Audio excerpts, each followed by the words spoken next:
Launching and running a business isn't easy. I've been there and I get it. With the right guidance, you can avoid common pitfalls and build something incredible. I'm Amy Davies, a 3-time business owner, and I'm your new business big sister.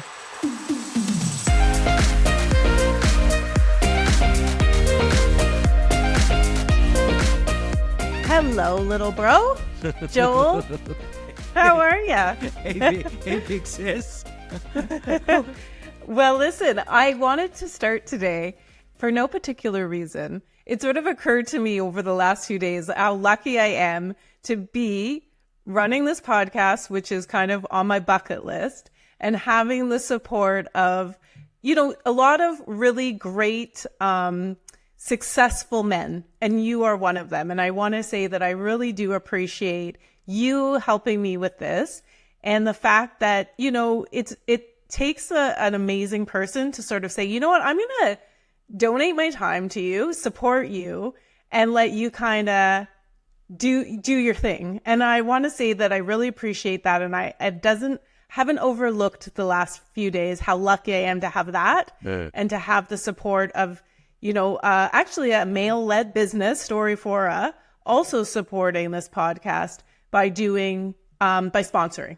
So I wanted to kind of acknowledge that before we got started today, because I think it's important to reflect on all the things that you appreciate. And, a lot of women, sometimes we, have good reason to feel that, we're not supported and there is, misogyny in the world.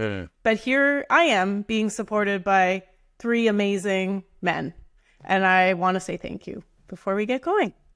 Well, I will say thank you. Because that's a problem for most people, is we always have troubles accepting compliments. So thank you so much, Amy. I appreciate that. And you make it easy. You make it easy to want to help you. But I don't even think help is the wrong word. I don't think I'm helping you. I'm just happy to be a part of this. That's the difference. Is not that you said, come, I need your help. It was, do you want to be a part of this? You want to be a part of the Amy Davis Big Sister experience? And absolutely, you have so much wisdom, so much insight. You have such a great personality, energy, and great insights. Like just all your years of experience and all your different stories. Like it's not just you went to business school and you went right into business and you're just sharing what you know. Like you have such a wide perspective. So I love that. So it's thank you. Interesting. Well, thank you very much. But it's so interesting you mentioned business school. I mean, I didn't go to business school, but I feel like I have real life experience. And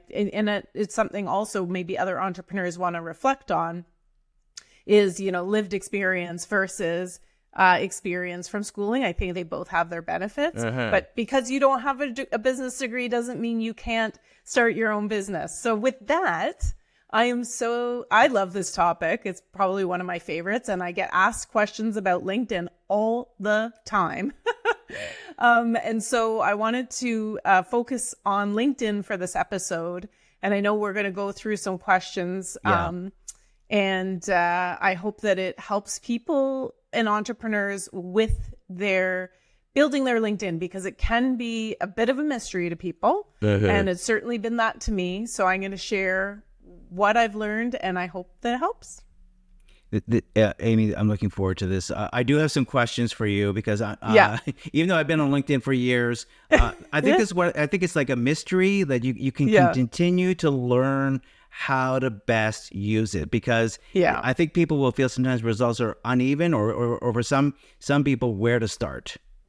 Yes, and I will say that with LinkedIn, you can go from hero to zero and back to hero again, all within the space of maybe a few hours or a few days. It can be very complicated to know what is breaking through and why. And I hope that today will give people some understanding of how to break through bit by bit. And what is a breakthrough on LinkedIn? I mean, I think sometimes we set the standard far too high and get caught up in the wrong kind of metrics. Yeah, and I look forward to talking about that too. What does a breakthrough feel? And I'll ask that maybe a little bit later. But let's start at the beginning. Sure. And Amy, because looking from the outside, one might say, wow, Amy's got it figured out, because you have a very powerful presence on LinkedIn. So let's start at the beginning. How did you get started, and what have you seen, or what has been the results? Yeah. So, I mean, I've been on LinkedIn now. I probably was an early adopter of LinkedIn. I actually don't know how long it's been around, but I know that I've been on LinkedIn for more than 20 years because I got my little anniversary message from LinkedIn. And so I started like most people. I was actually in corporate at the time, and I wanted to start building my network because I always knew, and maybe a lot of people listening to this, they're not necessarily entrepreneurs today, but they have an idea that they want to be. So if you're listening to this and you're still in a corporate role, please start focusing on your LinkedIn presence now, because now you have the backing of a larger brand that will help propel you. And we're going to talk more about that as we go through this discussion. But right now, you're in a good spot to get started. When you become an entrepreneur, it is harder to make connections because now you're considered I'm going to quote unquote, I like to think of it as partner, but people will say supplier. You're on the supplier side. Yeah. It was a lot easier when I was working for the Unilevers, the Grangers, the Wrigleys of the world to connect with people, have them accept my connections and engage in a conversation with me. As I've built First 30, it has become easier and easier because First 30, as it becomes more established and more of a recognized brand in the industry that I'm in, it is more door opening, but man, did I have to work hard to get there. So I got started in corporate using it just as a way to make connections with other folks in my field, which was a different field than it is today. And that's a whole nother complication. But to make connections, stay connected with people I met at conferences, look for new jobs because I was always kind of looking for the best options. And I was also in a role that was vulnerable to layoffs because I was in a role that was a cost center and I was very aware of that. And I wanted my career to grow and I wanted to get promoted. And sometimes it's harder to get promoted inside the company you're already in than it is to get a promotion as you move to different companies. Again, I was very aware of that. So that's sort of how I got started, and it worked really, really well for me. I was known in the previous world that I existed in, which was employer research and market research, very well. And I would get job offers all the time. Like I would get reached out to by recruiters all the time. So that's really how my journey started, but always in the back of my mind, I knew I wanted to be an entrepreneur one day and that every single person I engaged with would be a potential client. I mean, because I didn't know what I was going to do. So I treated everyone I worked with and everyone I interacted with, networking, including on LinkedIn, as if they were a prospective client. So that is, the best advice I could give to people, whether they're starting out or whether they're already in a business. Get active on LinkedIn. If you're not already, you need to be there, especially if you have a B2B business. Yeah, it's building your network. And then you mentioned about entrepreneurs, and that's where you switch gears. As you said, you left industry and then you became an entrepreneur. And now First 30 is quite an established company. But thinking back to the entrepreneurs that are out there, what recommendations would you give to the entrepreneurs? And they themselves now they want to make a powerful impact on LinkedIn. So what recommendations do you have for them? The first recommendation I'm going to make are super simple. Think about, what does your profile look like today? What does your profile picture look like? What is your background? One of the big things that I see when I look at people's profiles is they don't have that background picture up. It's like the stock image that LinkedIn puts up for you. Right. And that's, especially if you're a B2B business, that is going to, be a sign to people, oh, wow, this person might not be like, this might be new to them, right? People want to work with people they see as being progressive, having new ideas. And unfortunately, sometimes that means we have to get really comfortable using social media platforms and technology that we weren't using previously and we don't know very well. And there's this amazing tool called Google where you can learn how to do just about anything. So if you're ever in doubt, have a look at Google, because Google's going to help you do whatever you need to do. So where would I start? I would start with your profile picture. And I love when people get professional photos. I do think they make a difference. However, there's a lot you can do with your phone today. So if you don't have the budget for professional photos, no problem. Just have a good background, great lighting, and get someone who knows what they're doing to take some photos of you in different, an outfit that sort of fits who you are. I love when people have, brighter colors that stand out. But if you look at my profile picture today, it's just me in black, which is my comfort zone. I mean, my brand is very colorful, but myself, maybe I'm not as much, and that's okay. But I do find that, color stands out. But the one thing as I said, my background was in research. So I know that cognitively, we like when people look in our eyes, and that really does attract us to them. So I would suggest don't have a picture where you're looking in the other direction or off to the side. Have one that is your full face looking head on. And the other thing that I see people do is they use wedding photos for their LinkedIn. Passport photo. Oh my gosh, those are, yes, I've seen that too.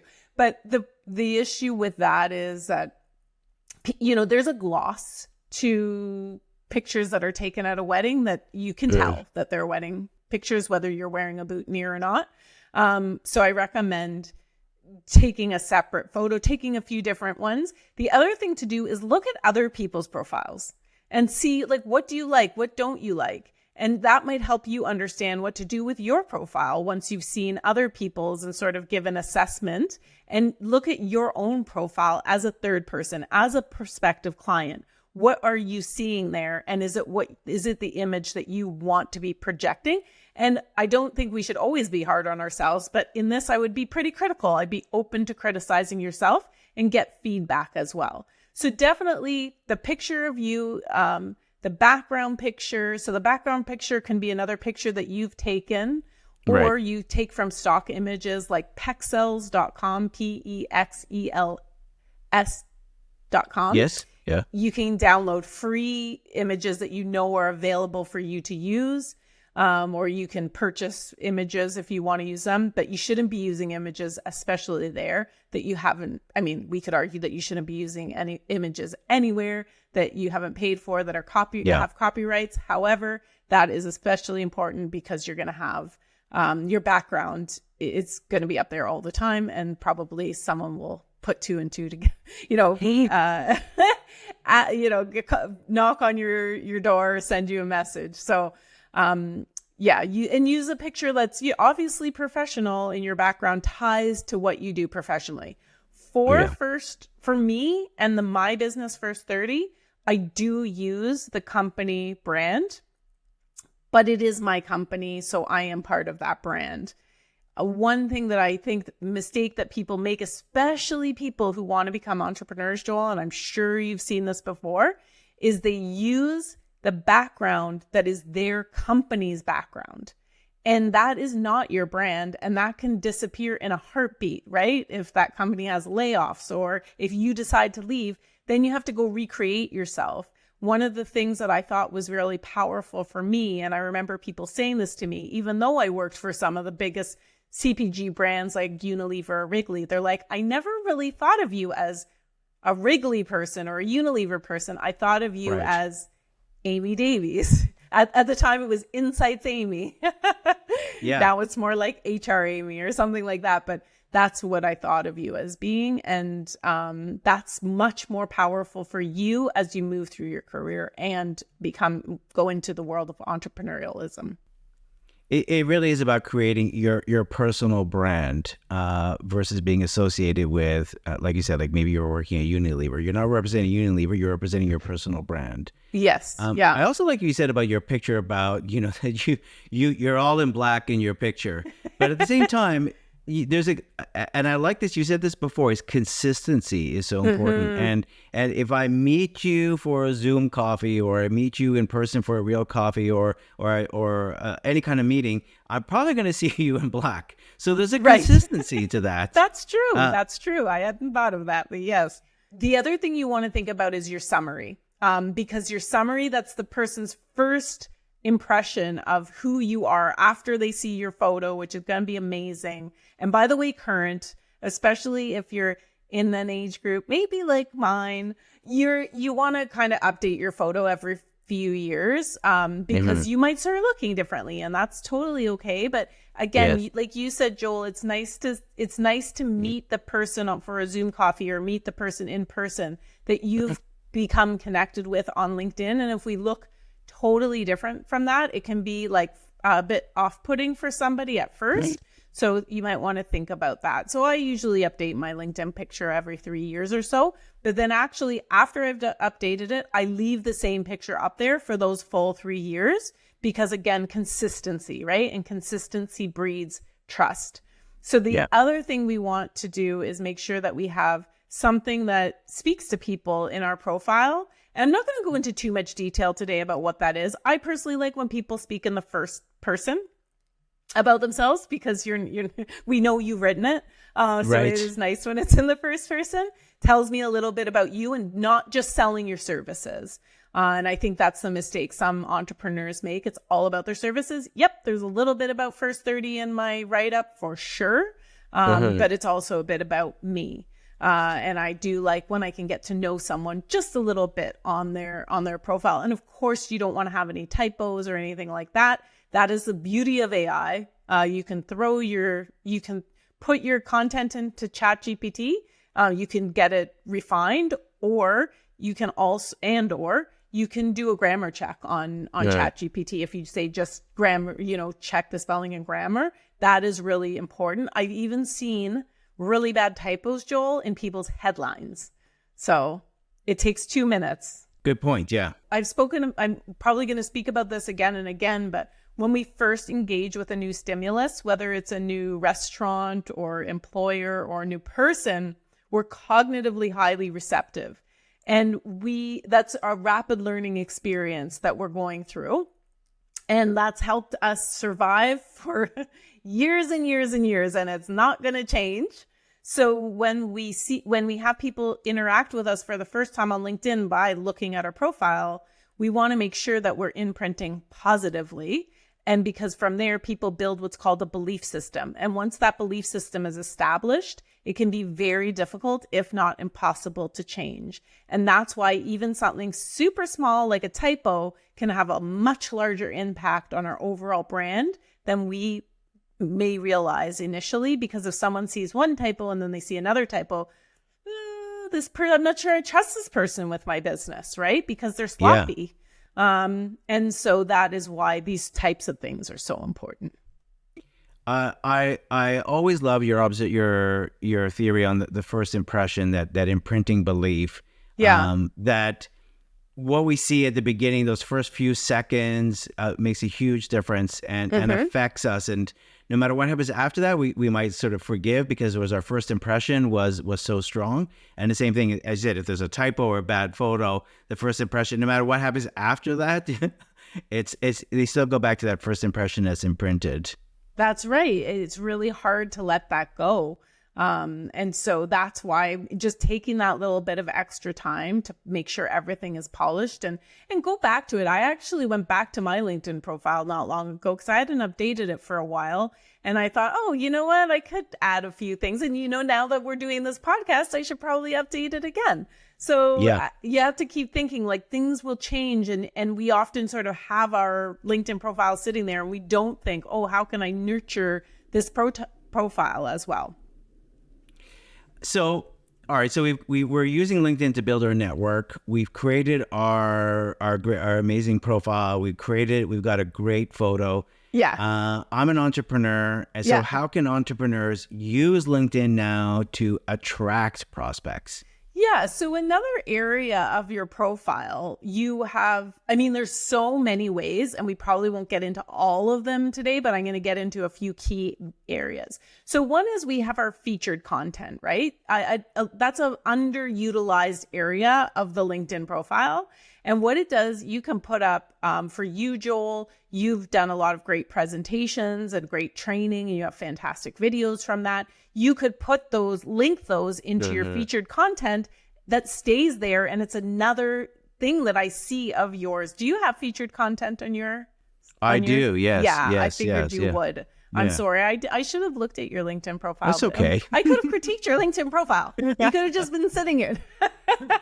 That would have been a lot of fun for you. Yeah, so much. Yeah.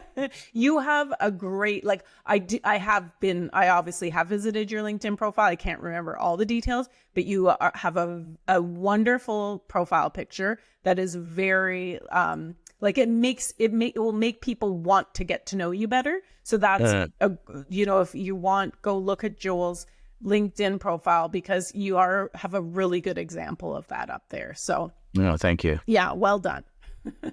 But it is, yeah, I know. What if it was the opposite? I would be nice the way I would tell you this, so don't worry. Thank you.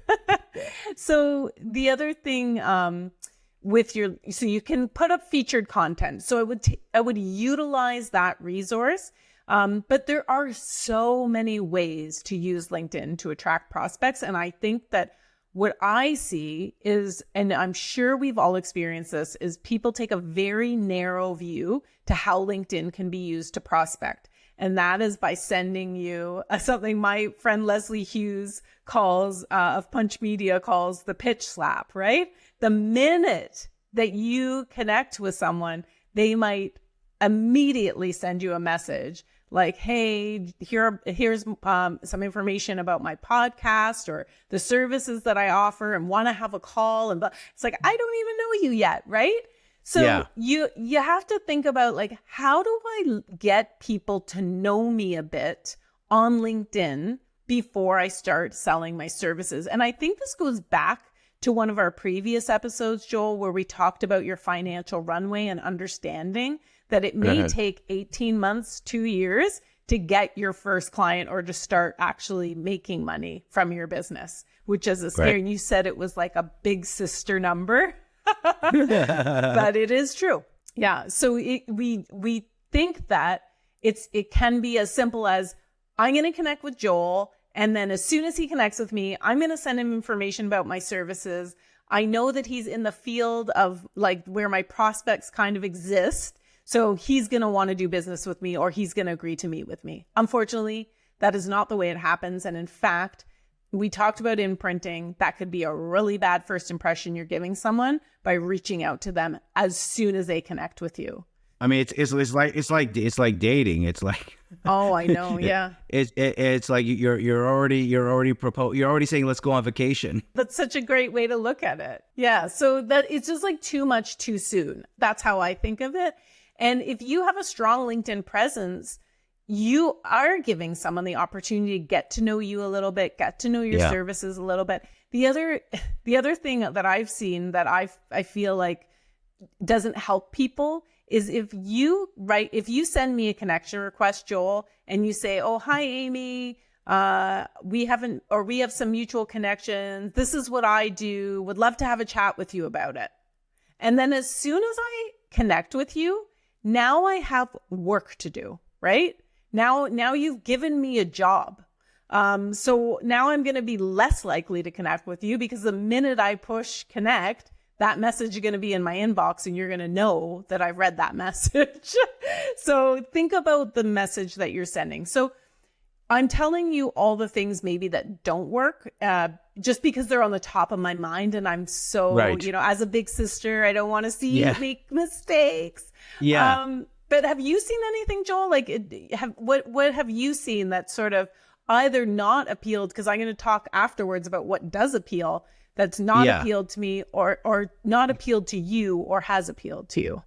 Well, I would say without a doubt, when it comes to people reaching out, I would say 99%, unfortunately, are what I would call, turnoffs. Oh, yeah. It's just I can't. What is it about them? What is it about them? It's we always say, I don't like sales. And this is kind of what gives sales a bad name. Is that you're not working on creating a relationship. You're working on just selling me something. Right. And I don't know you. I don't trust you. And guess what? I've deleted this conversation. I've removed the connection. Your intentions were false. You said you wanted to get to know me. You don't want to get to know me. You're not interested in my business. You're just interested in selling your product. And you don't even know if it fits my need. Yeah. Yeah. You don't know anything. So why should I invest any more of my time? Is this getting me further or closer from my goal? No, it's getting me further from my goals. That's for sure. Yeah. Oh, I hear you on the total misfire on the services I would need. And it's like, you're clearly sending this message to anyone and everyone, because you're asking me about IT services, like I'm a small business. I'm not going to need that. Right. Like, so you're absolutely right about that. When you don't think about what people need. I'm going to suggest one more, and then I'm going to talk about some things that I see that really do work. Great. So the last one I will say is, and I actually had this happen today. Someone connects with me and they send me a message that says, "How are you?" Or "How is your business going?" Or I've even had more complex one, like, "Tell me 3 challenges that you have in your business." Blah, blah, blah. I'm like, who are you? It never went. I don't have time. Like, I don't have the gift of time. As an entrepreneur, as you get busier, you're going to know that, and you probably know this already, like, your time is your currency. So you have to be really careful what you respond to, what you engage in, and who you give your time to. Again, going back to my comment at the beginning of the episode, Joel, one of the reasons I'm so grateful to you, right? Like, this is time is your commodity, and we have to really guard that, because our businesses feed us and feed our families, right? So when you send these vague messages, for one thing, as a woman, I get very uncomfortable when men send me. They could have the best intentions, Joel, but when a man sends me a vague message, I actually get physically uncomfortable with that. So keep in mind that might be really putting off your audience. And I don't want homework. I don't want you giving me a job when you send me a message and we've just connected. Like, I don't want to. Why do you need to know my 3 business challenges? And why are you asking me how business is going? I don't owe anything to someone I don't know and I've never met. I always think, like, if you have confidence and you have a great LinkedIn presence and you're producing really good content, I'm going to notice you, right? Like, you don't have to do this. You don't have to send this message, because I'll notice you. You'll stand out to me. So all that said, I want to start talking about the things that I think really, really work well on LinkedIn. Mm-hmm. Yeah. So one of the things, and actually, Joel, you don't post, I don't think, as much as I do on LinkedIn. How often do you post? Yeah, well, probably once or twice a week. Yeah. Yeah. You post a fair amount. You're just not like a heavy, like, you're not like a 5-day, 4-day a week kind of poster. But I do, you're in my algorithm, probably because we communicate a fair amount. Yes. And our phones are obviously listening to us. Right. But I also notice your content when it goes up, because you have little great videos. You do a mix of content. It's you outside.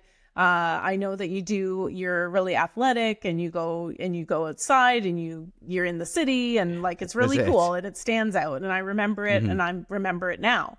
And you do a mix of content.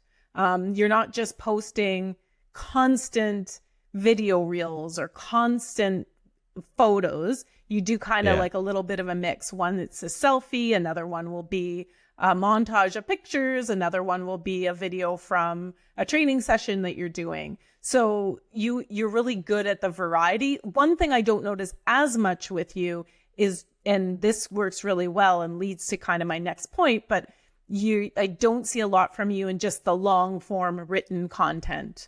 Like, I had a really great day today. Here is why. Blah, blah, blah, blah, blah. I'm not saying that's a good way to start a post. I'm just giving the example. Yes.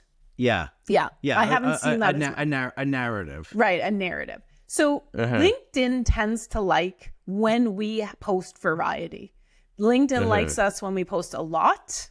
I've been very lazy with my LinkedIn this week. I haven't posted quite as much.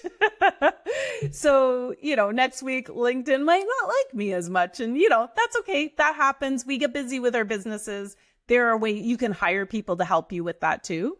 But Right. LinkedIn does like when we post a narrative one day, we post a selfie another day, we post a montage of pictures another day, a video another day, a poll another day, an infographic. There's so many different, and we'll have a takeaway for you from the session, a download about some of the content that you can post and some examples.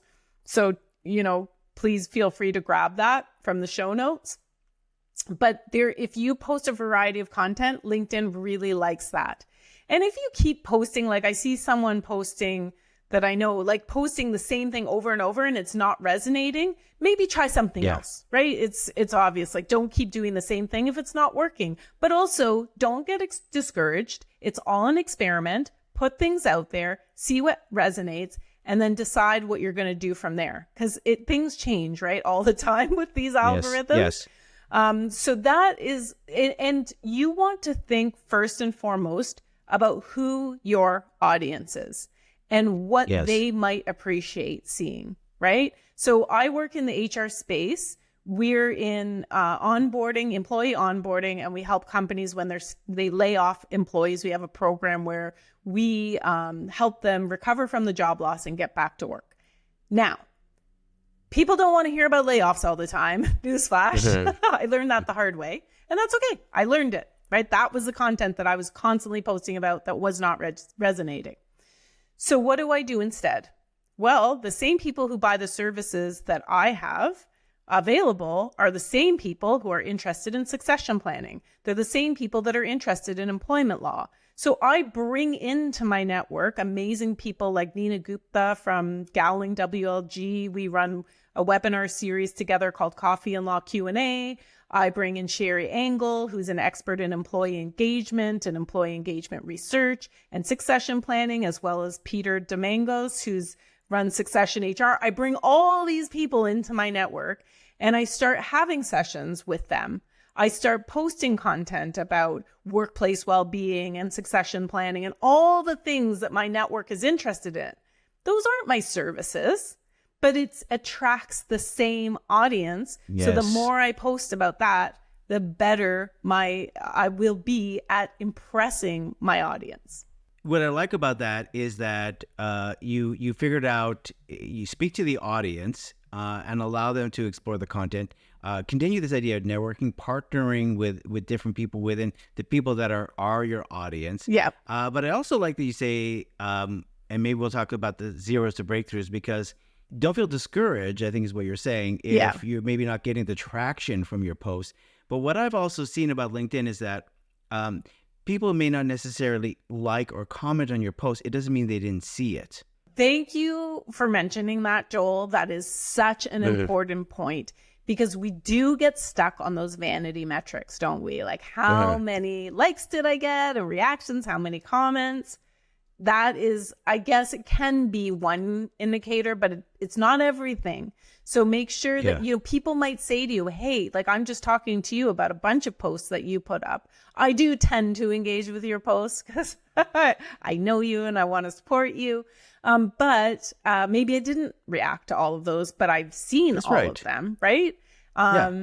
Yeah. And sometimes we have selfish LinkedIn days where we put up content that we kind of want to get some traction. So it's not a day where we're necessarily going to be going on and liking other people's content and engaging with it, because we're kind of trying to get the algorithm to pick up our own content. Yeah.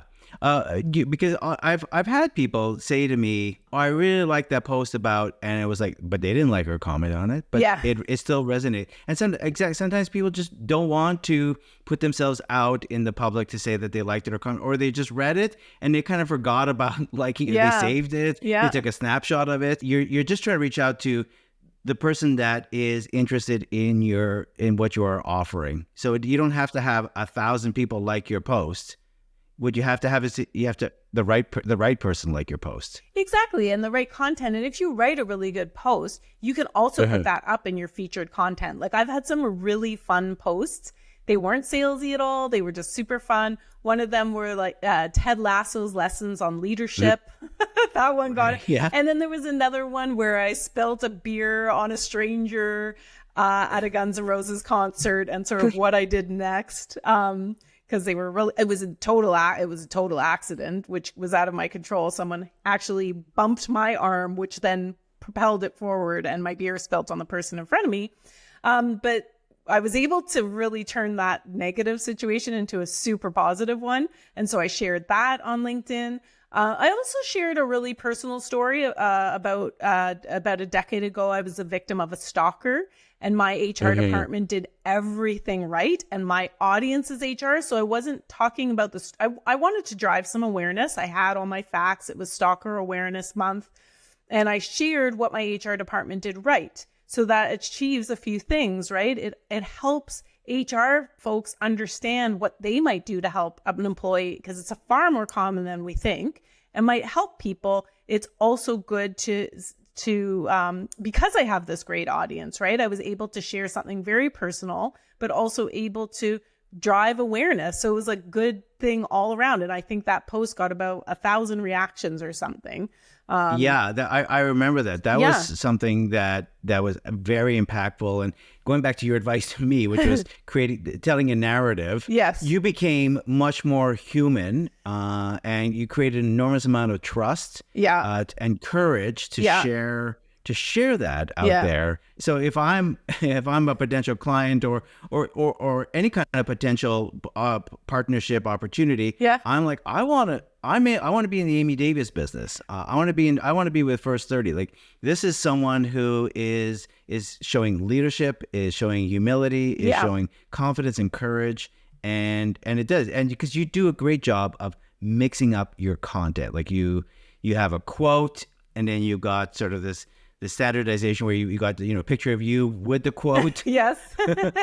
Sort of, and here's the quote. Yeah. But there's, again, you're very consistent with whatever it is that you do, whether you're telling a narrative, whether you're showing a quote, whether you're showing a video, and you go to so many conferences and you're sharing the insights from the conference. So you do a mixture of a bit of promotion. Hey, I was at this conference, but you also are sharing your perspective on it. So never sounds salesy. It always sounds like Amy Davies is speaking to us. Well, you know what? Here's the thing. I like doing it. Like, I enjoy it. So that does help. Sometimes I get tired of it. I don't have new ideas all the time. But I do enjoy it. So I think that I'm lucky to have that. If you don't, I'm going to put some options in the show notes for you. If you don't enjoy writing your own content, there are great companies that can help you with their services to help you write that content, get a sense of your voice. There are also ways you can use AI. You have to be really careful about how you use AI. That's for a whole nother episode, using AI to support your business. And we're definitely going to delve into that. So I'm not going to go into it too far today. But the only thing I will say when it comes to your LinkedIn content, if you don't have a hand in that process of writing, people will start to be able to tell, I think, especially people like me, because I am very observant about these things. And I can almost always tell when a post is purely AI generated. It's not going to help your brand, I don't think, over time doing that. So thank you for your positive feedback on my LinkedIn post. Sure. I do really love it, and I take it very seriously. I do get some help with certain things like infographics now, but the way that First 30, the brand, has been built is we have really clear brand standards. And so when people build content for us, we have already set out what the brand standards are, and we stick to those standards. So if you're thinking about your visual content, make sure that you have your brand colors and you're using those brand colors. You're using all of your distinctive assets and you're using them. Again, I talk about consistency breeds trust.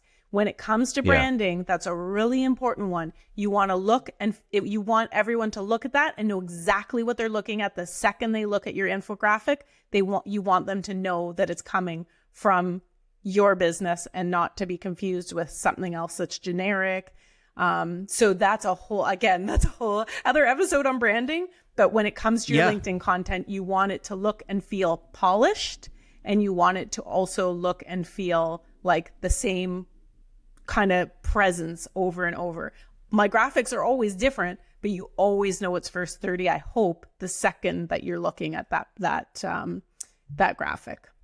Well, you're deliberate in that, so absolutely. And as you were saying that, I think about as we're all streaming film and TV shows, but a TV show, a TV series creates that loyalty because there's a consistency with it. Yes, the character, you know what to expect, and you tune in because you subconsciously have certain expectations of what's going to unfold. Yeah, until they lose their audience when they do the jump the shark episode. Yeah. When they all of a sudden do something that's completely right. Abnormal. Yes. Whole episode was a dream. Yes. Or something like what? Oh, like that's the whole season of Dallas. If anyone's old enough. Yes, it was just a dream. Yeah, it was just a dream, and it was like that's it. Or when the Fonz jumps over the shark, right? Which is the whole point of that. Yeah. Or when they lose certain main characters or But that's the whole idea of consistency, is right? That you want to speak to what an audience expects from your brand, and it doesn't feel like you've jumped the shark where all of a sudden unless that you're going to be consistent with the new colors you're doing or the new information that you're doing. That's you're going that path. Joel, so I'm going to just jump in because I know we've been talking for quite a while, and here's what I'm thinking that we can do. I think we've got off to a really good start about how people can set up their profile, the ideas around some posts that they can make. But I think next time, why don't we do a second episode and we're going to talk specifically about prospecting on LinkedIn. So we're talking so much about like, don't reach out and do this. And I am sorry, I don't want to sound negative at all. Again, I just don't want to see you listen, I've made some of these mistakes and so I don't want to say that. And I want to be really honest about that. And that's why I'm so passionately telling our audience, like, maybe try not to do these things, because I want to make sure that you can, I don't know, is this my easier? You can jump the shark. But by that, I mean jumping over the mistakes that I've already made or that I see other people making and I don't think are going to resonate. So I think what we should do, Joel, is we should pause here and we should come back and do a whole episode on actually engaging with your network, even one-to-one, and actually prospecting on LinkedIn, so that we give people really good understanding of how they can utilize all of what's available on LinkedIn to actually sell. Like that, this is all, this is very high level. We're talking about the top of the funnel stuff. But now let's bring it down in our next conversation about LinkedIn to the bottom of the funnel. Okay, now I've known you for years on LinkedIn. Yeah, seen all my content, right. You've been reacting to it. You know what? We need to, as entrepreneurs, take that next step. So the next episode is going to be all about taking that next step. What do you think? I think that's great. And before we wrap up this episode then, Amy, and I know we're going to do a part 2. Yep. Can we do a big sister bonus tips? This was about the beginning, the top of the funnel. Yes. What would be a big sister bonus tip here? I have one of my favorite big sister bonus tips today, and that is give. Okay, so we've talked a lot about what you're posting on LinkedIn, what you hope to achieve from that. But I've always taken the approach with my business, and sometimes it's painful, but give, get. You don't always get, but that's why it's give, get. What I do, I actually set time aside and I say, okay, today I'm not posting on LinkedIn. I'm going to go and support my network. And I'm not just going to support my network that are prospects to me. I'm going to support Joel today. I'm going to support all of these other people, other entrepreneurs. I'm just going to put some good out into the world. And I'm going to make sure that people, and I'm not even waiting for your content to land in my feed. I'm actually picking out specific people who I want to support. I'm clicking on their profile and I'm looking at what they posted, and on their most recent, especially because that would get the most traction for them, I will comment on their posts, because I think it's the right thing to do. Number one, we can't expect our star to rise without lifting up other people's around us. And we learn a lot looking at and engaging with content from others who we like and respect, and trust. And we want to, I think that I think LinkedIn also favors it, by the way. So you're getting a lot back from that. We have to start from a place of generosity, and we have to always be reminding ourselves that it's just not enough to take. And I think the more of us who remind ourselves of that every single day, the better we will be, and the better all of our businesses will be, because the more we support each other, the better the economy. And I could go on and on and on, but that's where I'll leave it for today. Joel, thank you. Amy, big sister, thank you so much, Amy. Well, you have a great rest of your day, everyone. And thank you so much for joining us.